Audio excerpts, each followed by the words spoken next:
What's up guys? Welcome sa aking YouTube channel. Yun. At pinagpalang araw para sa araw na ito. Maraming salamat Panginoong Jesucristo. At upo muna tayo. Upo muna tayo dito. Kasi may worship na naman akong papaano sa inyo. Worship na naman. Yun.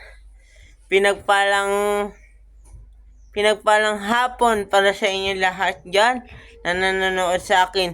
At ngayon ay pag-uusapan natin kung ano ba ang temptation. Yun. Temptation. Yung tukso. Paano maiwasan ng tukso? Paano maiwasan ng temptation? Yun. Nakasulat sa Genesis na sila Eva at Adan tinukso ng ahas na Diablo. Sino yung ahas na yun? Si Satan. Tinukso si Eva. Sabi niya, itong prutas na to, itong mansanas na to, ay masarap. Masarap. Mabubusog ka. Sabi ng Panginoon, wag niyong kakainin yung prutas na yon. Kainin niyo na lahat ng prutas. Wag lang yung pinagbabawal na prutas na sabi ng Panginoon, bawal daw kainin yon. Kinain nila Eva at Adan. Doon na pumasok ang kasalanan. Lahat tayo may kasalanan. Kahit bata ka pa, nasa tiyan ka pa ng nanay mo. Ako, nasa tiyan pa ako ng nanay ko, ng mama ko. May kasalanan na ako.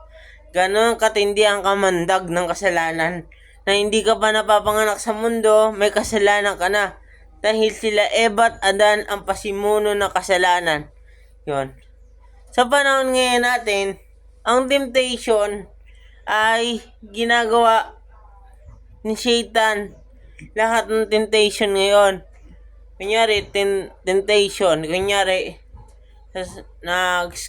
nag-scroll ka ng mga videos sa social media. Biglang may nakita kang ubod ng gandang babae na halos wala nang suot. Matintemptation ka. Uutosan ka ni Satan para gumawa ng masturbasyon. Yun yung sabi ko sa yung temptation na dapat iwasan ng lalo na yung mga binata ngayong kalalakihan na mawala sa isip nila na mapigilan nila yung temptation. Kasi ang temptation, makasalanan sa Diyos. Ang tukso, marami pang nabasa sa Bible. Pero si Jesucristo, ang ating Panginoong Jesucristo, 3 beses tinukso ni Satan pero hindi siya nagpatalo.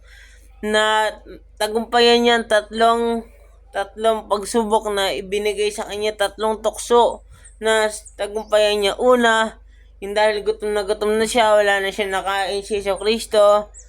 Binulot niya yung bato tapos sinabi sa kanya ng ahas na kung ikaw ang anak ng Diyos, gawin mo tong tinapay. Tapos sinabi ni Jesucristo, hindi lang sa tinapay nabubuhay ang tao, kundi sa salita ng Diyos. Yan, tapos sinuksak siya pangalawa. Kung sabi sa kanya ng ahas na Diablo, sabi niya, mapapasayo ang kaharian, ang buong sanlibutan kung sasamba ka sa akin.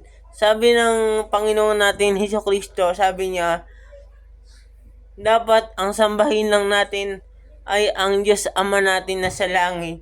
Siya lang ang paglingkuran at siya lang ang sambahin ang Diyos natin na sa langit. Yun, pangatlong tukso na ginawa sa kanya, umakyat siya doon sa parang mataas na templo sa Jerusalem. Tapos sinabi, kung ikaw ang anak ng Diyos, magpatihulog ka. Tumalon ka daw, tumalon. Kasi pag tumalon ka, kahit isang anghel ay hindi hahayaan na kahit paan niya ay bumagsak. Pero sinabi ng Panginoong Jesucristo na wag mong subukin ang Diyos mo na sa langit. Wag daw subukin ang Diyos natin na sa langit. Yun pa lang, natagumpayan na ni Jesucristo ang temptation. Diba? Yung temptation, delikado ngayon sa panahon natin.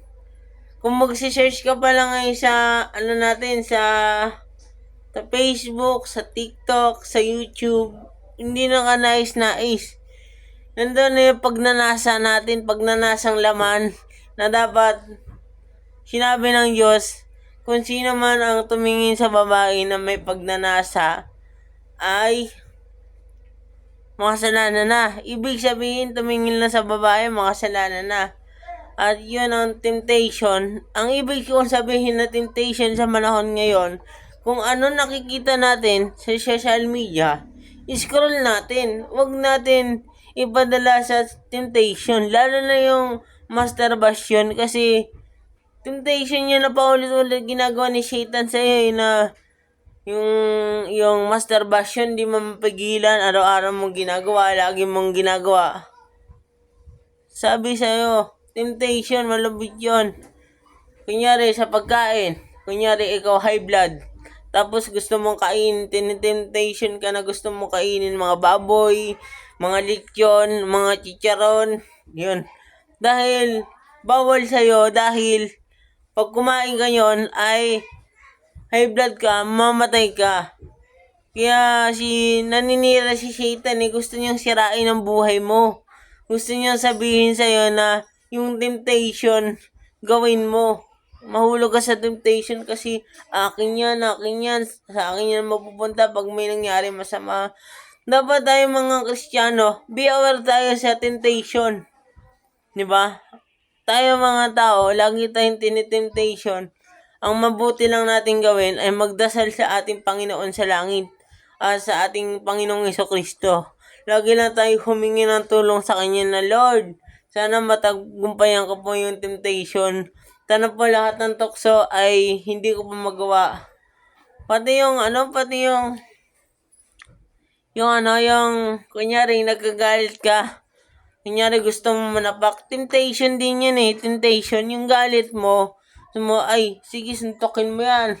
Sige, patayin mo yan. Yung temptation din yun di niya lang alam, temptation din yan.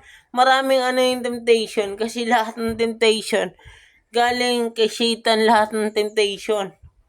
Lahat ng panunokso, gagawin niya sa'yo para ikaw, Kristiyano ka, ikaw yung mananalig ng Diyos. Marami kang magagawa dito sa mundo. Magiging tagalingkod ka ng Diyos. Magiging mabuti kang ehemplo sa lahat ng tao sa buong mundo na ipakalat mo ang salita ni Lord, ipakalat mo ang salita ng Diyos. Yun sabi ko sa iyo na kailangan yung temptation matanggumpayan natin. Maano natin?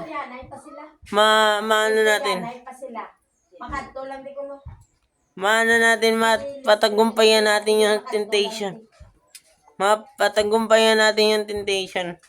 Tatlong paraan kung paano matagumpayan ng temptation. Unang-una, magdasal sa Diyos. Yan na ang mahalaga gawin mo. Magdasal ka sa Diyos. Sabihin mo sa Diyos, tulungan niyo ko, Lord, na malagpasan ko lahat ng temptation na dumadaan sa buhay ko. Pangalawa, maglingkod ka sa Diyos. Ipangalat mo yung salita ng Diyos. Pangatlo ay magbasa ka ng Biblia. Yun lang yung mahalaga para maibasan. Kasi habang ginagawa natin lahat sa Diyos, ay lahat ng panunokso ni Satan kaya nating labanan kasi kasama natin ang banal na Espiritu ng Panginoong Diyos natin na sa langit. At dahil tinubos tayo ni Jesucristo, lahat ng kasalanan natin ay mawawala. Maliligtas tayo. Basta sumunod lang tayo sa mga utos ng ating Panginoon. Yun lang, dito na lang ating vlog. Gmar Story Episode 3. Let's go!